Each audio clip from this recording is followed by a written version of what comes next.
Well, to talk a bit more about this with me now, I'm joined on the set by France 24's Valerie Dekimpe. Hi, Valerie. After Donald Trump pulled the U.S. out of the Paris Climate Agreement, is it even possible for America to regain its place as a climate leader? Well, that certainly seems to be their objective, and you mentioned it. This is part of a European tour.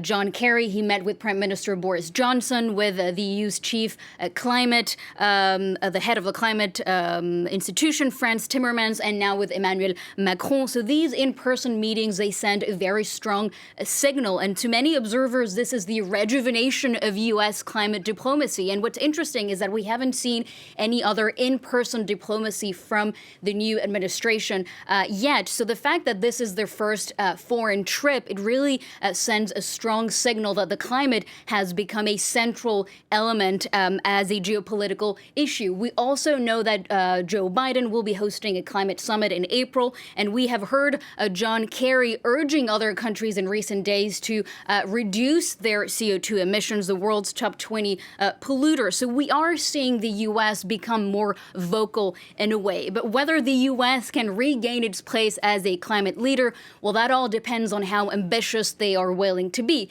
They rejoined the Paris Agreement. That was a first easy step in a way. But now what comes next? The U.S. is the world's second largest polluter, and so it is facing pressure. The U.K., the EU, they have put forward a pretty ambitious targets. The U.S. will have to live up to that or do even more. We know that they will be announcing new pledges next month, and the international community is hoping that the U.S. will commit to at least a 50% reduction of CO2 emissions by 2030. But we know that a European diplomat has said that if it doesn't start with a 5, then it's not good enough.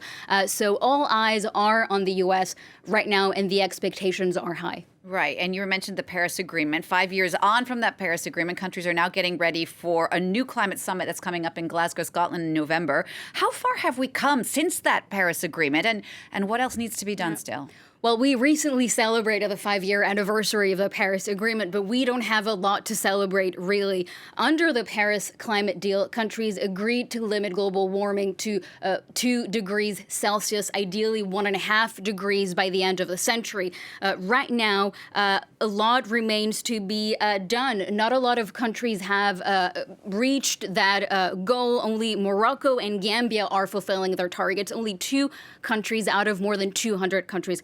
So with current efforts, we are on track for a 3-degree temperature rise. That is huge. And what needs to happen is a dramatic reduction in CO2 emissions. They need to be cut in half.